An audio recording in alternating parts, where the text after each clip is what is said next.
Um, well, today we're talking about The Magician's Nephew, and this is the second to the last book in the publication of the Narnia series. And so we are reading the Narnia series in the order in which they were published and not the chronological order. The chronological order is this is the first book because it is about the creation of Narnia. And next week, we'll read the last book, which is called The Last Battle. So these two books, The Magician's Nephew and The Last Battle, are the bookends of Narnia. And they were the last two books published. This book, The Magician's Nephew, was actually the last one that Lewis completed. So as I mentioned last week, Lewis, between 1948 and 1955, wrote the entire series, and they started to be published in 1950. And he wrote 5 of those books between 48 and 51. And he actually started this book right after The Lion, the Witch, and the Wardrobe and completed it the last. So I think that the themes and the concepts and what he's working with here were very challenging. And so, and I think if you've read the book, you'll find that it's a very nuanced book with lots of complicated theology. So before I jump into the book, I want to go to a couple of references. And the first is Lewis wrote a series of essays. This is on stories. And this talks, Lewis, as you probably know, was a great literary critic. In fact, he wrote the definitive Oxford series of the 16th century. So his book is still standard text on those studying English literature of the 16th century. So he is, and that was called Oh Hell, that's what he called it, Oxford History of English Literature. And the funny thing is, all of his Christian writings he thought were just a sideshow, and the main piece was, of course, English literature. So he's a great critic. So the first thing I want to write or read is a letter that he wrote to Ruth Pitter, a poet, and people have speculated had Lewis lived another 10 years after Joyce's death, he might have married Ruth, but that is speculation. Writing to Ruth Pitter on January 4th, 47, from Lindsay, he's referring to David Lindsay, a writer in the 1920s. I first learned what other planets and fiction are really good for spiritual adventures. Only they can satisfy the craving which sends our imaginations off the earth. Or putting it another way, in him I first saw the terrific results produced by the union of kinds of fiction hitherto kept apart. So he discovered the use of fantasy and science fiction to get at key themes. Another piece I want to read from this essay is related to why adults should feel comfortable reading this work. Young things ought to want to grow, but to carry on in the middle life or even into early manhood, this concern about being an adult is a mark of really arrested development. When I was 10, I read fairy tales in secret and would have been ashamed if I had been found doing so. Now that I am 50, I read them openly. When I became a man, I put away childish things, including the fear of childishness and the desire to be very grown up. So this is to say, if you were in fact allowed to be out in public, you should read, you should feel comfortable reading this. Later on in this essay, I think my growth is just as apparent when I now read the fairy tales as when I read novelists, for I now enjoy the fairy tales better than I did in childhood. Being now able to put more in, of course, I get more out. So fairy tales and fantasy. I want to turn now to a couple of key themes in this book, and I'm going to do something a little different, which is testimony that the adage "old dogs can't learn new tricks" is in fact false, because I am going to try something different, having done 6 of these already, um, or this being my 6th. Um, I'm going to talk about the key themes and not do any quotation references, so I'm not jumping around too much, with one exception of the way I'm going to start, because it's autobiographical. And then I'll just flip through the book and highlight some of the quotations that I think map to the themes that I've discussed. So I think it'll result in a more coherent presentation. So the first thought, and this is deeply autobiographical, is as you know, Lewis's mother Flora died of cancer in 1908 when Lewis was 10, and this was an extremely traumatic episode, as one would appreciate, in Lewis's life. And in fact, when he wrote an essay for the Saturday Evening Post, in the 50s, they asked him for a biographical sketch, and he wrote, "My mother died when I was 10. There's not much more to say." So this is really the seminal event, probably second only to his conversion to Christianity in his life. She died on August 23rd, and 2 weeks later, his dad, Albert, sent he and his brother, Warnie, off to boarding school. So imagine that. His mother had died, and then 2 weeks later, he set off to boarding school. And we know how that went from Surprised by Joy. He hated boarding schools, just so traumatic. So what he said in Surprised by Joy, this was to quote the experience: "With my mother's death, all settled happiness, all that was tranquil and reliable, disappeared from my life." So this then leads us to, I think, the most autobiographical thing Lewis ever wrote, which is in this essay. So we know that we have Diggory. We meet Diggory in the back of a yard in a series of row houses in London around the turn of the century. So around the 1900s, as Lewis described so wonderfully. And this is how we meet Diggory. So Polly pops over, "Hello," said Polly. "Hello," said the boy. "What's your name?" And they go back and forth, and she detects that frankly, Diggory's been crying. And he says, "All right, I have then," said Diggory in a much louder voice, like a boy who was so miserable that he didn't care who knew he had been crying. "And so would you," he went on, "if you had lived all your life in the country and had a pony and a river at the bottom of the garden, and then been through life in a beastly hole like this." "London isn't a hole," said Polly indignantly, but the boy was too wound up to take any notice of her. "And if your father was away in India, and if you had come to live with an aunt and an uncle who's mad, how would you like that? And if the reason was that they were looking after your mother, and if your mother was ill and was going to die," then his face went the wrong sort of shape, as it does when you're trying to keep back your tears. "I didn't know. I'm sorry," said Molly humbly. And then, because she hardly knew what to say, she turned Diggory's mind to cheerful topics. That is far and away the most authentic and autobiographical thing Lewis said. Some of his friends at Oxford, when they read Surprised by Joy, they joked that the name of the book should have been Jack Repressed,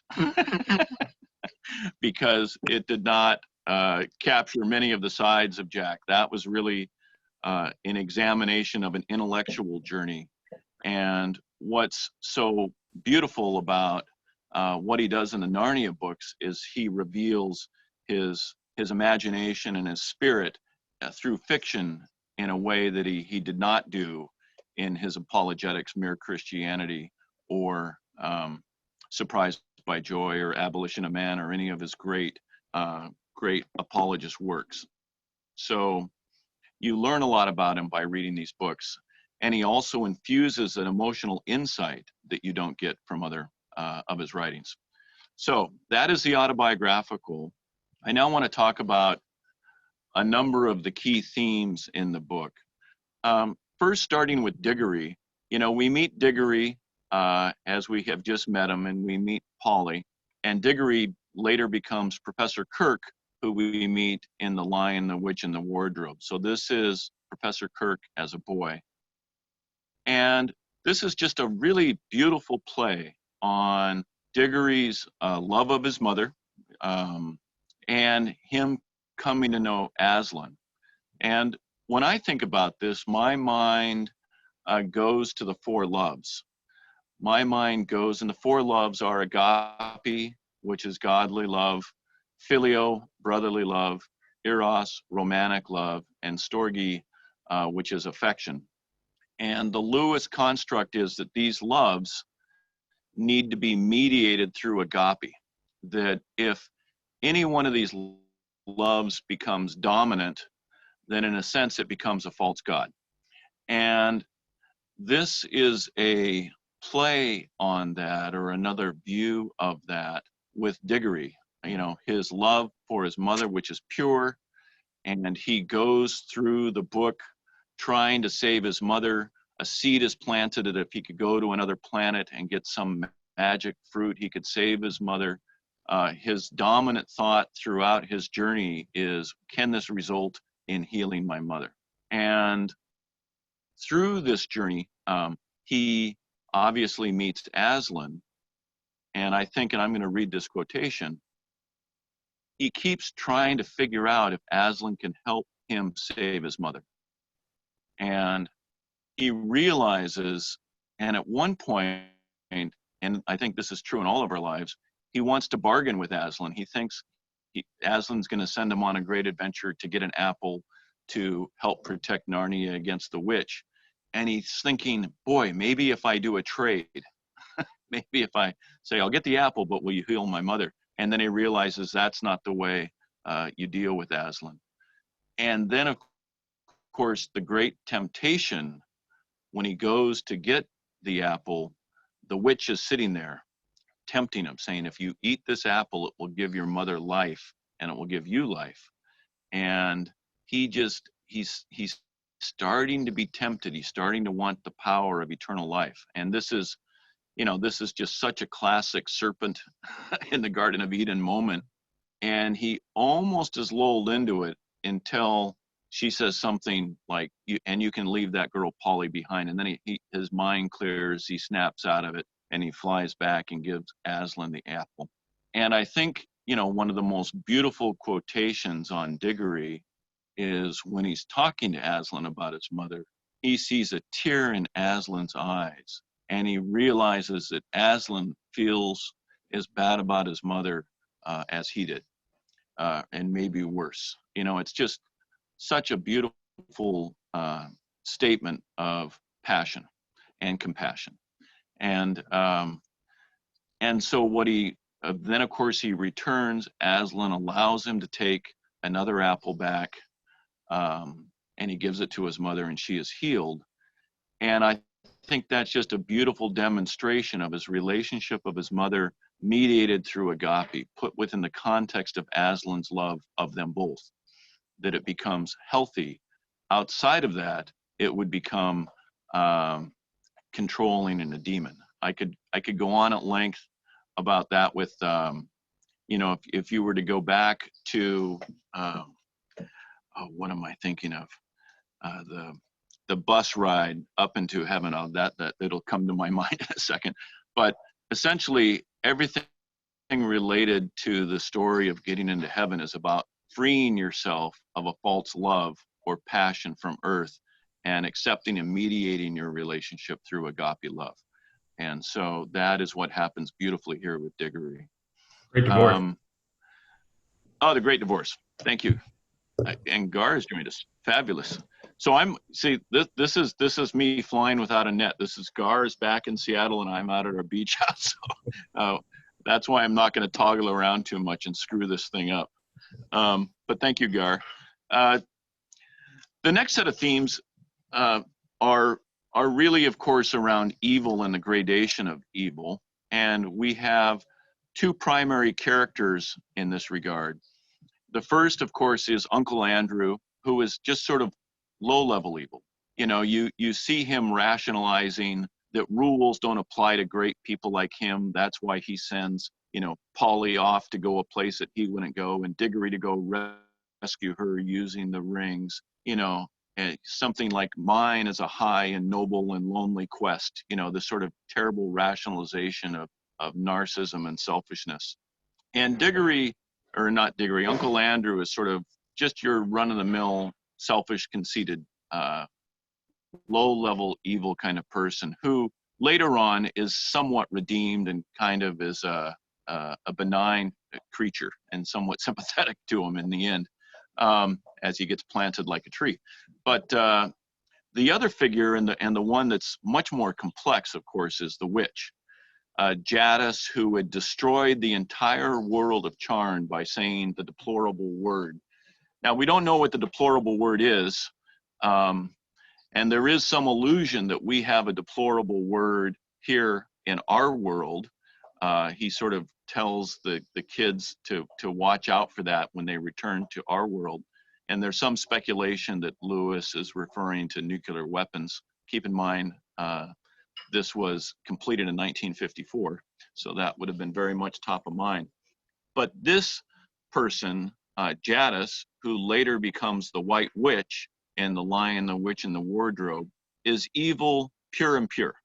And so there's a number of interesting things. You know, first, she cares only about herself.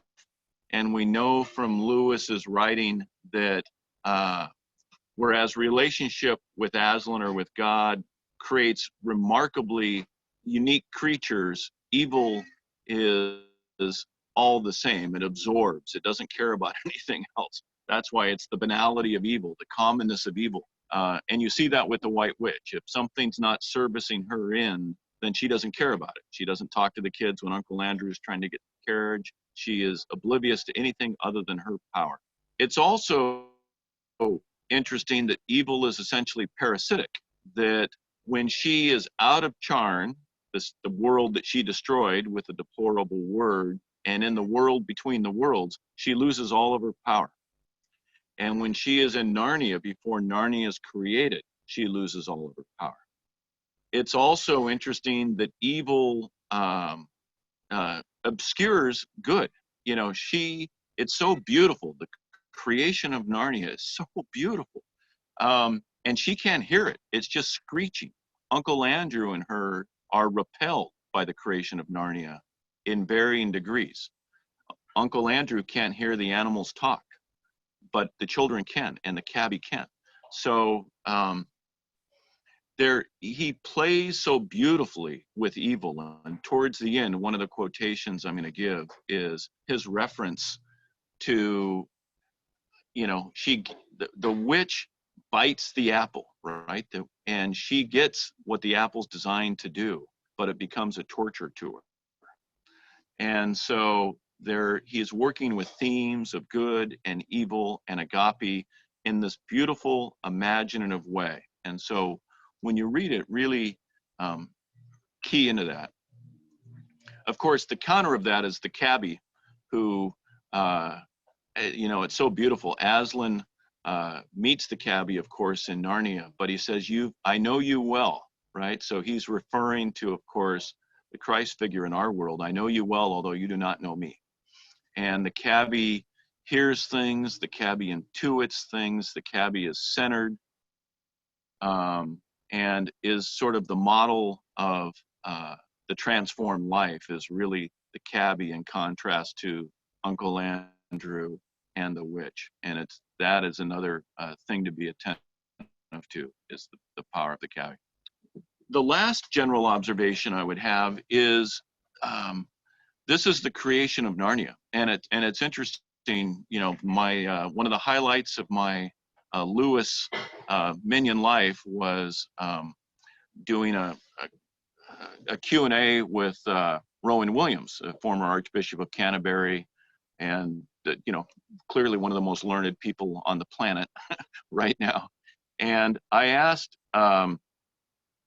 Williams what his favorite vignette was in all of the Narnia series. And it is the vignette from this book. He said that his favorite Narnia vignette was Aslan singing Narnia into creation. So it's Aslan going to and fro and singing that brings Narnia into its full creation. And so that's that was his observation, and it's in this book. My favorite vignette we read last week, which was Aslan walking next to Shasta in A Horse and His Boy. I've waited long for you to speak.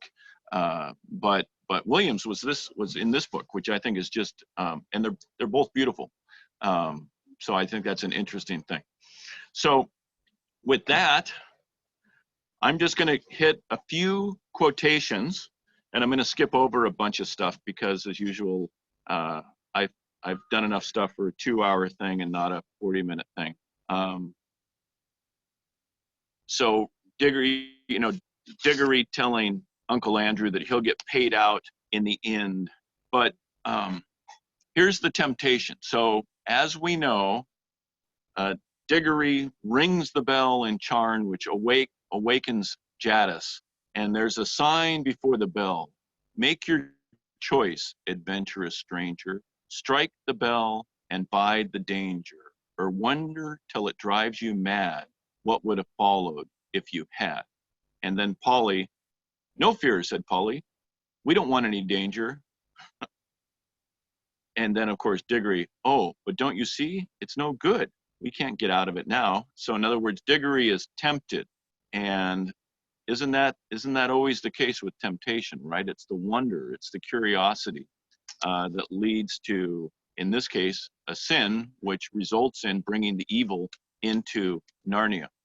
And then, of course, further on, the White Witch rationalizes killing her entire planet. And then, Diggory suddenly remembered that Uncle Andrew had used the exact same words, but they sounded much grander when Queen Jadis said them.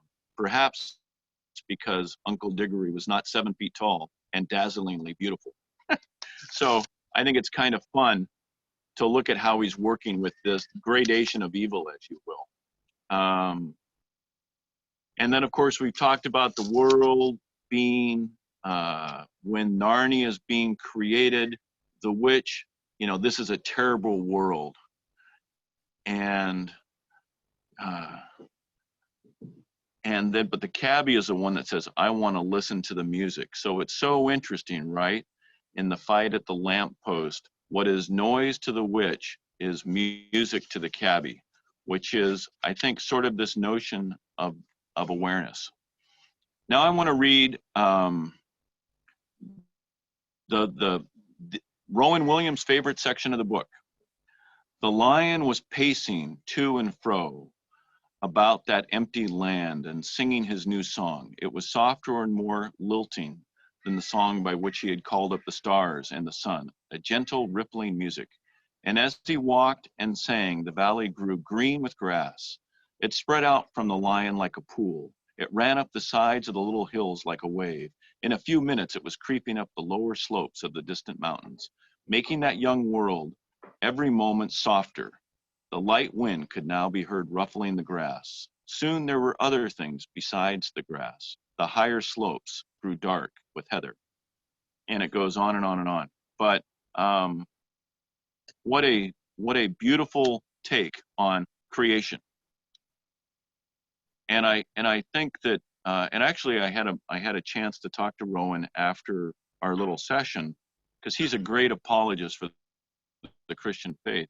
And if you haven't watched it, he did a debate with Richard Dawkins where, with all due objectivity, he just totally trounced him. But he stayed entirely on Dawkins' ground, which is logic and intellect. But the strongest case for Christianity, in my view, is more of the emotional and the other senses that it touches. And that's what Lewis does here so beautifully, is it touches the other sense. And then, you know, when all of this is happening, they're talking, and this is a great line. This was one of Earl Palmer's favorite lines. "Oh, stow it, Governor, do stow it," said the cabbie. "Watching and listening is the thing at present, not talking." Boy, that could be broadly applied. So now, moving, I'll start skipping some of this. That chapter ends, Narnia, Narnia, Narnia, awake, love, think, speak, be talking, be walking trees, be talking beasts, be divine waters. And that is how Aslan awakens Narnia. Later on, there's a confession to Diggory to Aslan, where he's just honest. He'd started off with a lot of excuses. "No," said Diggory, "I see now I wasn't. I was only pretending." Then the section when there's, oh, then this is beautiful section. So he realizes that he's not going to make a deal with it, that Aslan isn't the kind of creature that you make deals with. And he talks to him about his mother. And he said, "Great shining tears stood in the lion's eyes. They were such big, bright tears compared with Diggory's own that for a moment he felt as if the lion must really be sorrier about his mother than he was himself." And that's powerful. I mean, what could be more powerful?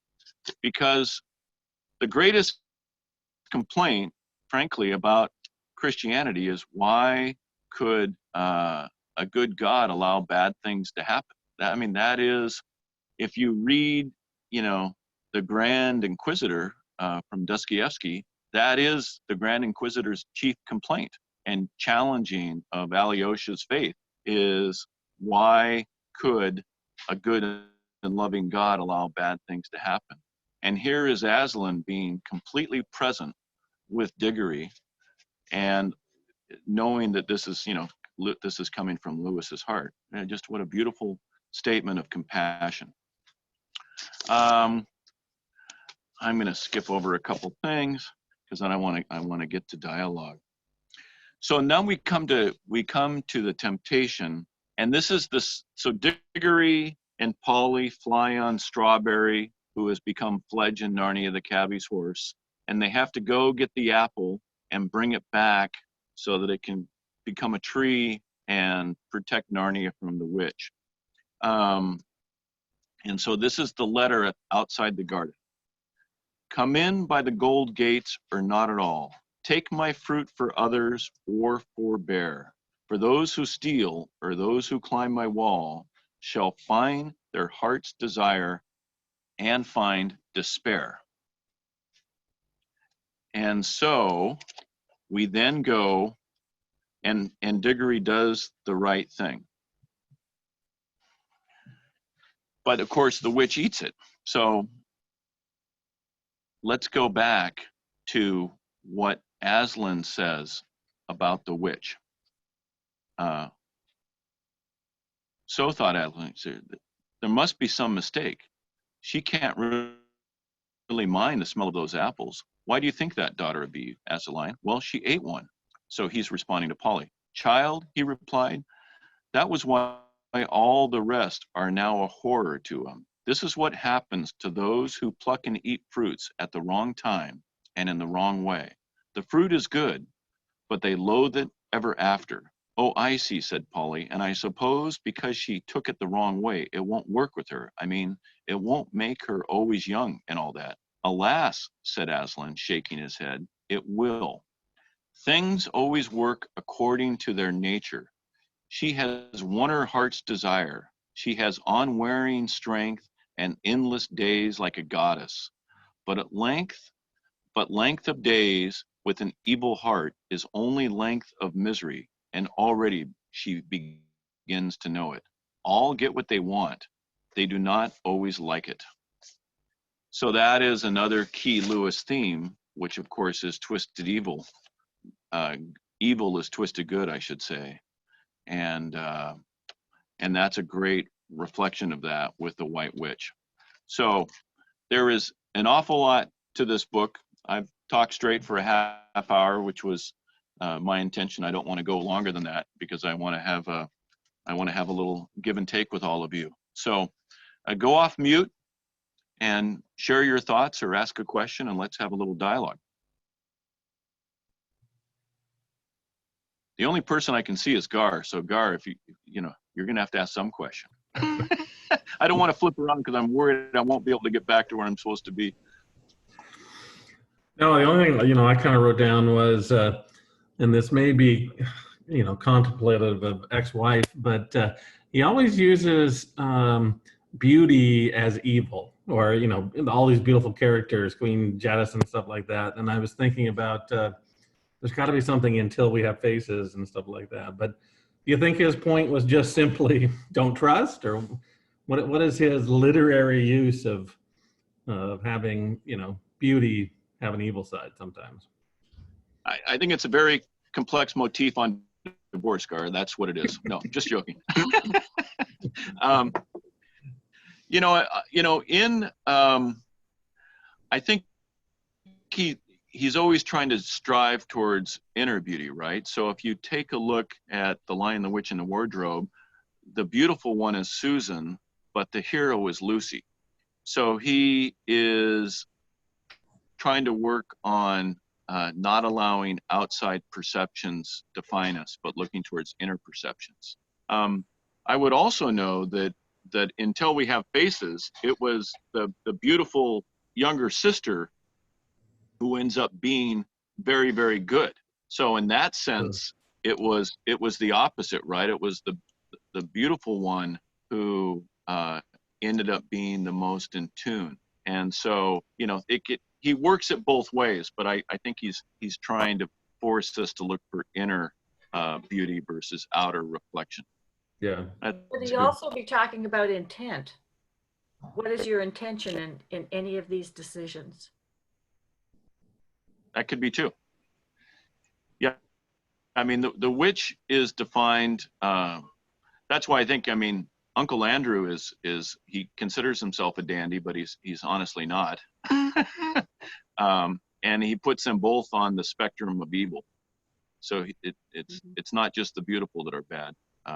And Rabbadash, I don't think, was particularly a handsome guy, and he was the bad one in our last book. Other thoughts or questions?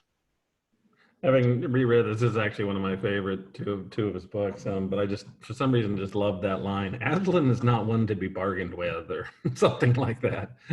You had mentioned it. It's just a great line. Yeah, and there's another great line. He makes a couple lines about prayer, right? In The Lion, the Witch, and the Wardrobe, Mr. Beaver, someone says, well, if Aslan knows all this, doesn't he know we need this? And Mr. Beaver says, I know, but he likes to be asked. We think he likes to be asked. And then here, Diggory and Polly are flying on Strawberry, now called Fledge, up, and they didn't bring any food. And Polly or Diggory says, well, you would have thought that Aslan would have thought that we needed food. And then he thought to himself, well, if we had asked, he probably would have provided it. There's free will. And it turns out, what's that? Free will. Exactly. If he's doing it, then it's not free will, because he's putting it on. He's doing it all, but we need to have that connection and to ask. I think that's exactly right. I think that,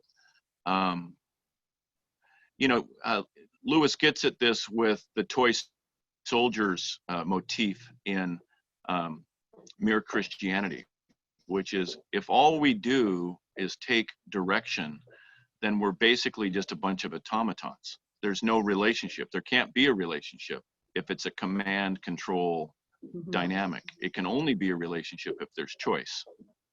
And I think that's a great way to explain the benefit of prayer. It's a dialogue.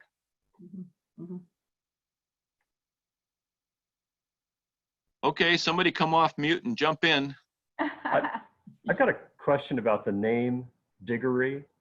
just because to an American, to my ear, it seems like a strange choice. Is there some reason that he used that name, or am I just missing the point? I don't. I don't honestly know, but I'll now try to look into find that. I'll try to find that out.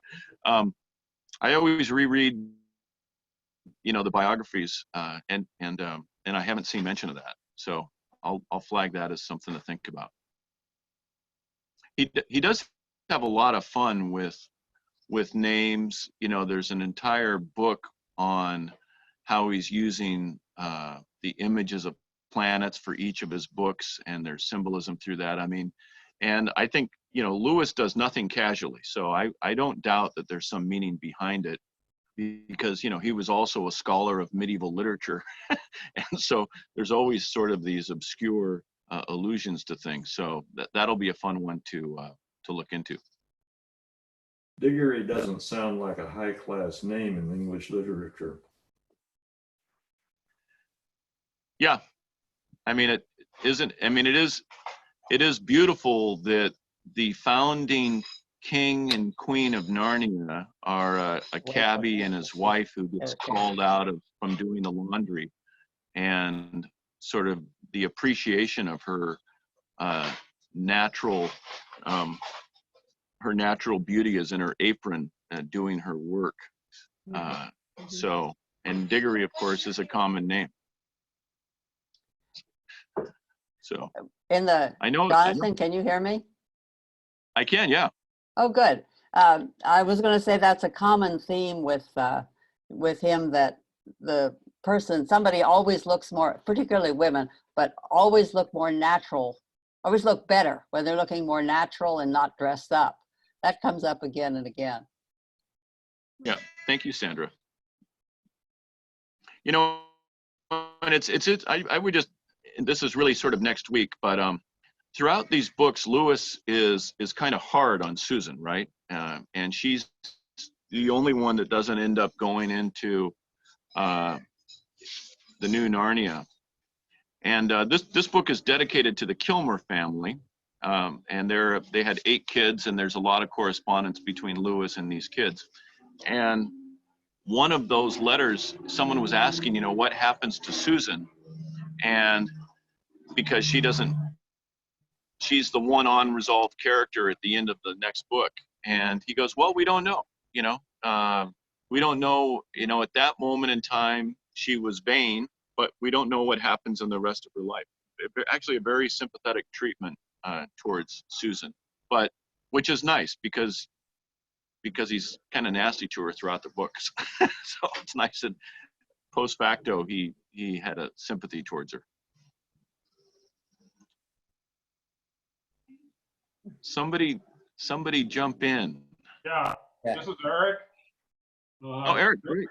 Yeah, there's a passage I particularly like. It's about people as means and ends.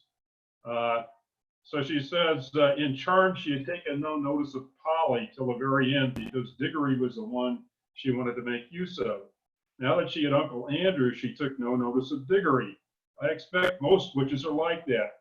They are not interested in things or people unless they can use them. They are terribly practical. Yeah, I agree. That's a great line. I had highlighted that as well.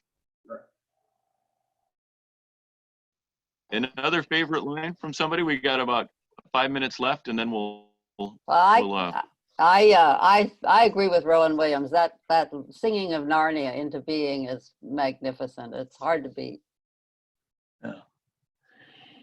John, I know we've talked about this before, but often, in at least 3 cases, Silver Chair, Lion, Witch, and Wardrobe, and then in this Magician's Nephew, the evil person is a woman.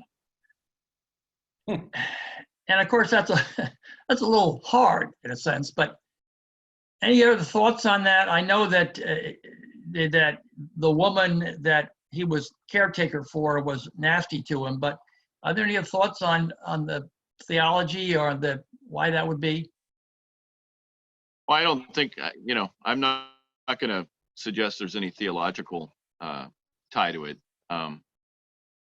and I think his biographers, Mrs. Moore at this point in his life was a complete terror to him. And so I think that people associate that with that. And frankly, he's a male in the 1950s culture. So he is part of a culture that wasn't as accepting as it should have been at that point in time.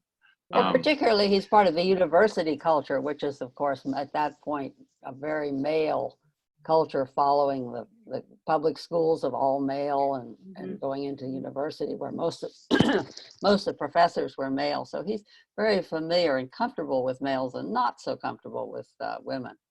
Yeah. So I don't think it's prudent or rational to sort of defend his characterizations. But I would say that in terms of his life, he had a great dialogue and respect for Dorothy Sayre. I quoted from a letter to Ruth Pitter, who he held in very, very high regard. And Joy Davidman was a significant intellect, and their relationship started through correspondence, and had a tremendous amount of respect for her. So in his own life and in his own choices, he clearly gets it right. But in some of his writing, and you'll see this in the Screw Tape Letters, and you'll see it in The Great Divorce, he's a little nasty. So I don't think he's misogynist, but I do think he's a little nasty.